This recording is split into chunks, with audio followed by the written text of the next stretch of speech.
When people talk about the Appalachian Mountains, they usually describe peace, misty mornings, quiet trails, the kind of silence that feels sacred. For me, that silence became a nightmare I still can't explain. I've stayed quiet for years, mostly because I didn't think anyone would believe me. Maybe I didn't want to believe it either. But something happened out there that ruined how I see the woods forever. And no, it wasn't ghosts or monsters. It was human, which somehow makes it worse. It was early November of 2019. The kind of cold that burns your lungs a little when you breathe too deep. The sky was dull gray, the trees mostly bare, and every step crunched over wet leaves that clung to my boots. I just ended a long relationship and needed to clear my head. I grew up hiking around Virginia, near Shenandoah, so being alone in the wild always felt safe. A few days off the grid sounded perfect, no phone, no noise, no people. Just me and the woods. I set up camp near an old fire tower, half-rotted, names carved into the rails. One carving stood out, "We watched you sleep." I laughed it off, assuming teenagers had done it. The first 2 nights were quiet enough. Cold, but peaceful, until around 2 a.m., when I woke to the sound of slow footsteps circling my tent. I froze, waiting for them to fade. But when they did, the silence felt heavier than before, the kind of quiet that tells you you're not alone. The next morning, everything shimmered with frost. My food bag was gone, not torn or dragged, just gone. The rope had been sliced clean, like someone used a knife. There were footprints near the tree, one small, almost childlike, and another larger, wider. Whoever it was knew what they were doing. I'd dealt with theft on trails before, so I didn't panic. But something about those prints bothered me. The small ones were bare. No shoes, no socks, just feet in the freezing dirt. By late afternoon, I kept catching faint movement off the trail, a soft rustle, a branch cracking once, then nothing. Not constant, just enough to keep my nerves alert. November light fades early, that gray in-between where it's not dark yet but feels like it. When I set up camp again, I noticed more of my things missing, my backup lighter, my small knife, my headlamp. Gone. It wasn't coincidence anymore. Someone had been following me, close enough to touch my gear. That night, I barely slept. The tent felt smaller than ever. My breath fogged up the thin nylon walls, and every gust of wind sounded like footsteps. I told myself I'd hike out at sunrise, call it quits. But before the first light even reached the ridge, I woke again, this time to the sound of breathing. Slow, steady, right outside the tent. I didn't move. 10 seconds of breath, then a whisper, "Don't look." I waited until the silence returned, then unzipped the tent just enough to see. No one there. Only my knife, the one that had gone missing, buried point first in the soil right beside my tent flap. I didn't think. I packed everything in under 10 minutes and started hiking out before the sun had even cleared the trees. No breakfast, no water, nothing. Every sound behind me felt like someone matching my steps.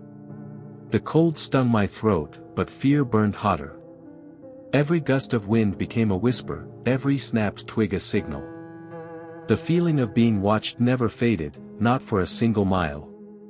Sometimes I'd spot movement just behind the trees, not clear enough to see a face, but enough to know I wasn't imagining it. Once, I turned fast enough to catch someone ducking behind a trunk. A man. Tall, wearing something dark. That was all I needed to know. I shouted that I was armed, but it didn't matter. I could feel his eyes following me. I picked up the pace until my legs ached. Around noon, I reached a fork in the trail, one path leading uphill toward the ridge, the other toward the main road. I stopped to catch my breath, and that's when I saw it. Hanging from a low branch right above the trail marker was my food bag. The same one that had been stolen days earlier, tied neatly like it had been returned. I didn't touch it. I didn't want to know what was inside, or how they'd gotten ahead of me. Then, from somewhere deep in the woods, I heard it, a voice, faint but clear enough to understand, "Run." I ran until my lungs burned, until my legs shook. The trees blurred past in gray and brown streaks. Every breath felt like it might be my last. When I finally burst out of the trail and saw my car, the sky was already dimming. My hands were shaking so badly I could barely fit the key into the ignition. The cold bit into my fingers, and I remember staring at my own reflection in the rearview mirror, expecting to see someone standing behind me. But the woods were still, the lot empty. Just that heavy, watching silence again. I started the car and didn't stop until I reached the nearest gas station 30 miles away. I sat there for a long time, hands gripping the wheel, trying to convince myself it was over. That night, I went to the local sheriff's office and filed a report. They took notes, asked the usual questions: did I see a face, hear a name, notice a vehicle? They sent a deputy to check the trailhead, even looked through the parking lot security footage. A week later, they called back. No footprints, no bag, no trace of anyone. No signs of criminal activity, they said. But they sounded like they wanted to believe me. They just couldn't prove anything. It's been 6 years since that hike. I still go outdoors sometimes, but never alone. There are moments when I stop on a trail and the forest goes completely silent again, no birds, no wind, no sound at all. That same suffocating quiet. I used to think silence meant peace. Now it feels like warning. Maybe whoever was out there that week was just a twisted thrill seeker. Or maybe they're still watching those woods, waiting for someone else to camp beneath that old fire tower. Either way, if you ever hike through the Appalachians and find a carving that says, "We watched you sleep," don't laugh. Leave.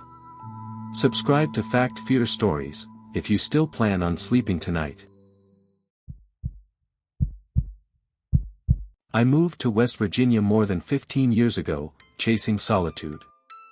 I wasn't running from anything, I just preferred silence over people. When you grow up working your grandparents' farm, you get used to long days, sore hands, and quiet nights. I never thought that quiet would one day turn into something horrifying. Money was tight back then. I couldn't afford land of my own, so when a local couple offered me work, it sounded perfect. They owned a huge farm deep in the hills, miles from the nearest town. My job was simple: feed the animals, maintain the place, keep things running. In return, they gave me a small building to live in, an old storage shed they'd converted into a one-room apartment.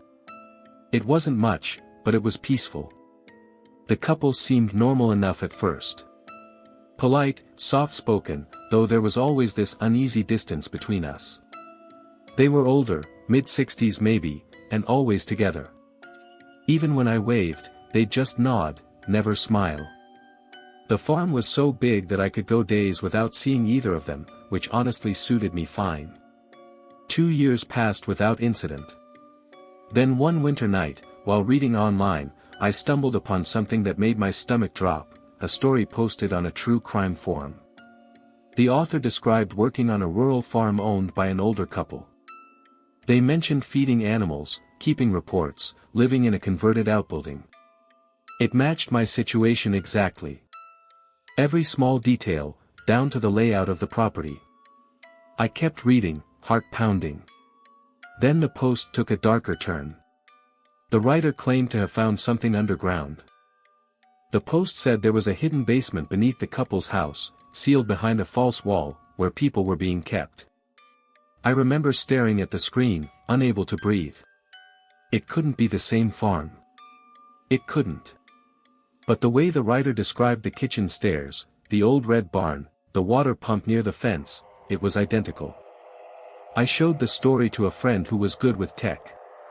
He managed to trace the post's old email. I sent a message asking if what they'd written was real. Days later, I got a reply: it was just a story. Please don't contact me again. But the tone felt off. It didn't sound dismissive. It sounded terrified. That single message wrecked my peace. I stopped sleeping properly. Every creak in the night made me freeze. Every shadow near the barn made me wonder if someone was trapped beneath the ground. When the couple told me they'd be leaving town for the weekend, I saw my chance to find out the truth. The morning they drove off, I waited until their car disappeared down the dirt road, then went to the main house. The front door was locked tight. I circled around and pried open a side window. Inside, everything was spotless, too spotless. The living room, the kitchen, every surface looked untouched, like no one had ever lived there. But when I reached the back hallway, I saw a narrow door, half hidden behind a shelf. It led downward. The smell hit me before I even reached the bottom, rotten iron. The basement wasn't like the rest of the house. The walls were concrete, the air thick and wet, the kind of damp that clings to your throat. A single bulb hung from a frayed wire, swinging slightly as if someone had just brushed past it. I remember my hands trembling while I tried to force open a heavy metal door. The hinges screamed. When it finally gave, I saw them. 2 men.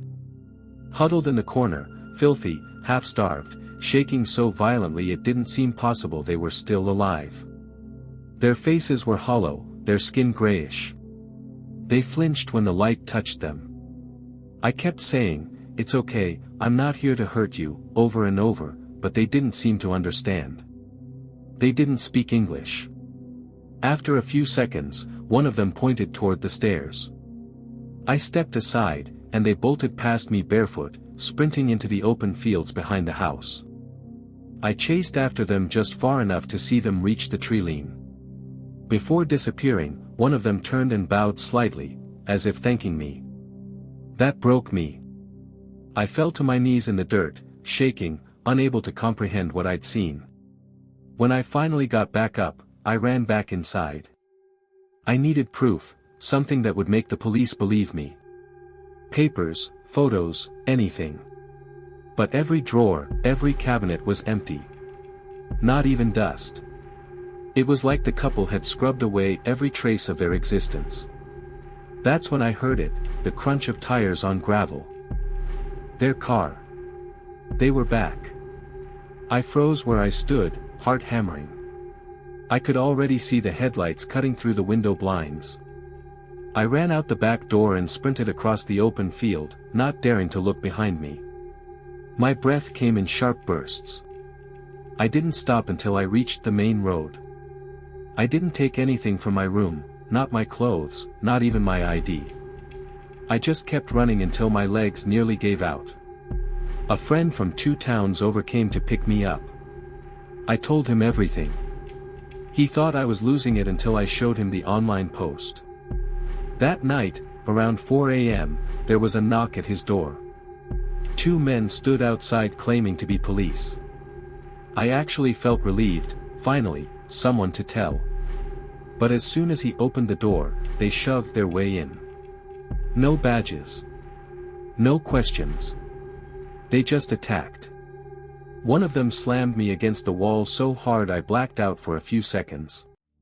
The last thing I remember before everything went dark was a voice near my ear whispering, "If you talk again, you won't get another warning."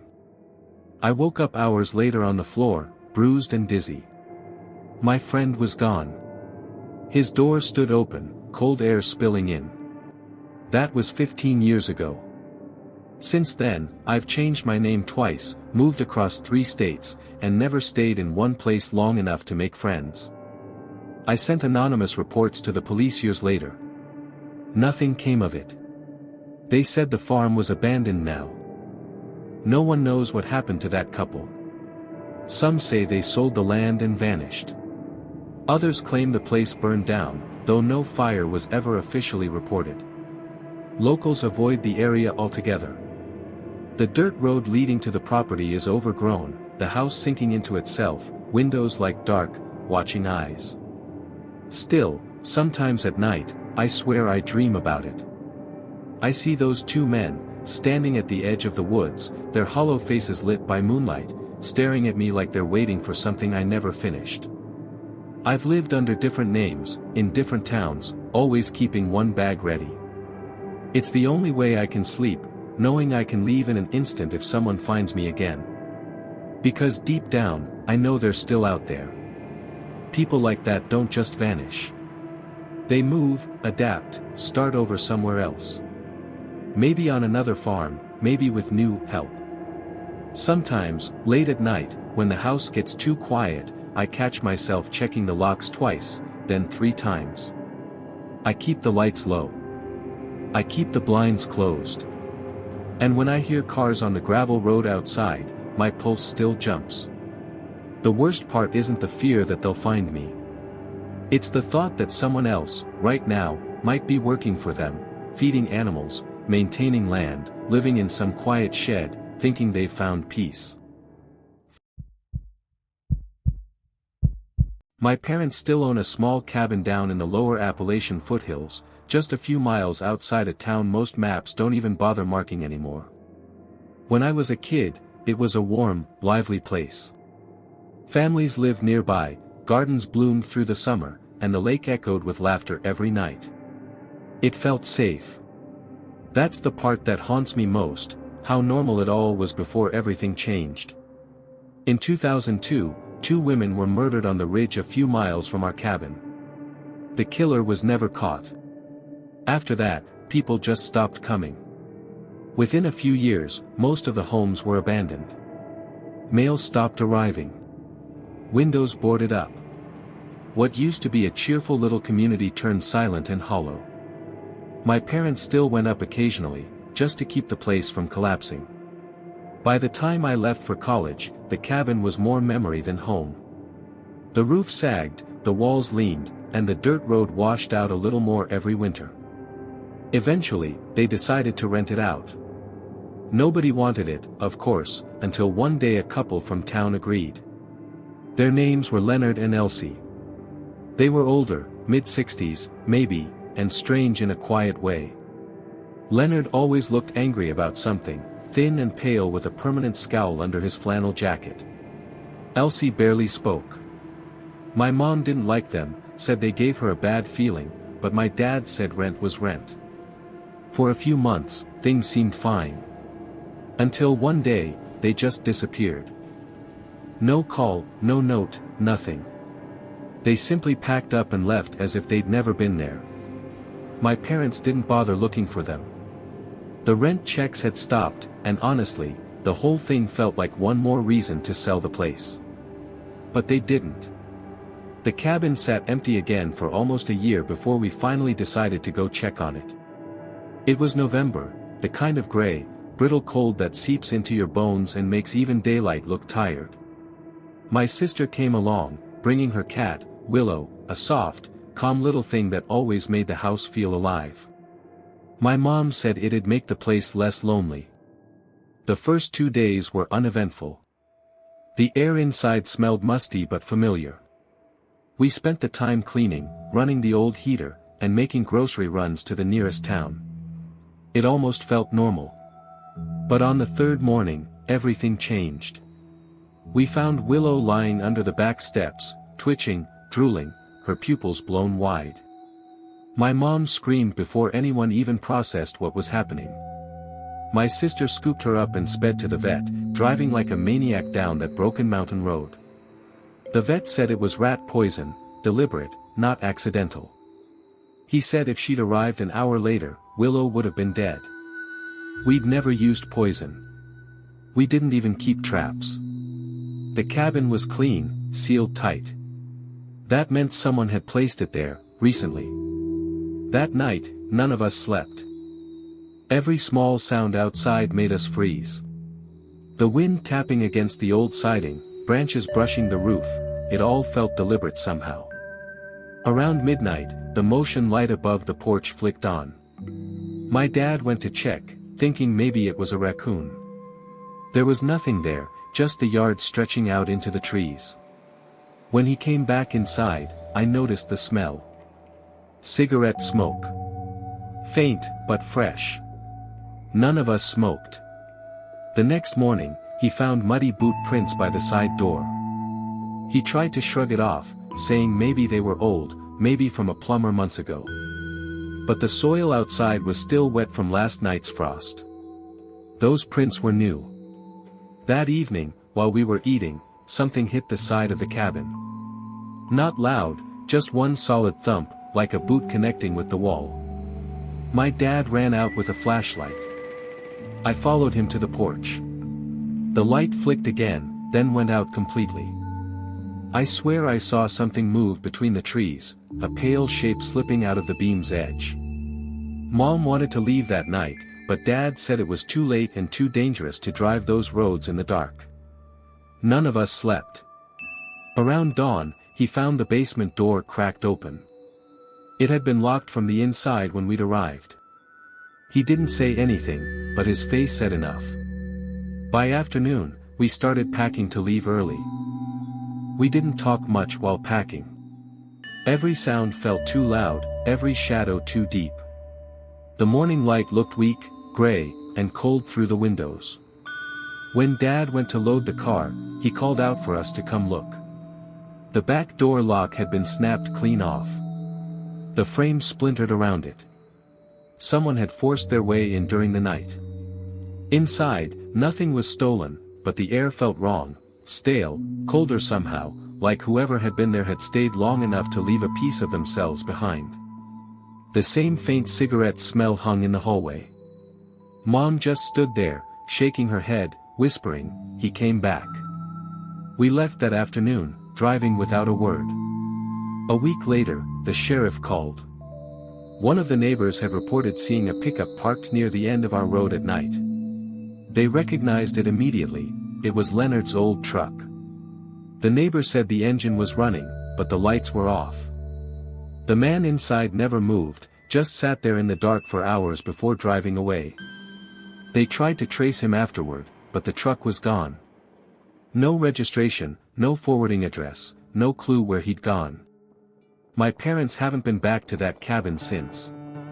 The road's half gone now, swallowed by weeds. The porch sags, the windows are clouded over. Sometimes I pull it up on satellite view and just stare at the roofline peeking through the trees. Willow lived, somehow.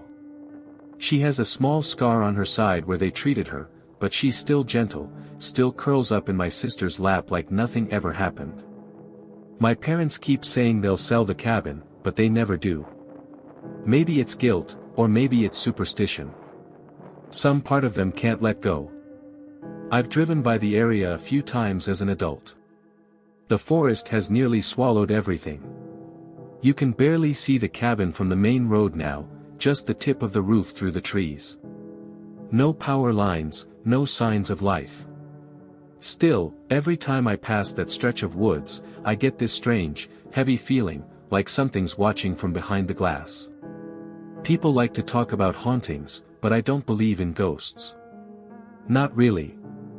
What scares me isn't the thought of some spirit. It's knowing there are people who hide behind the ordinary, people like Leonard. Maybe he's dead. Maybe he never left.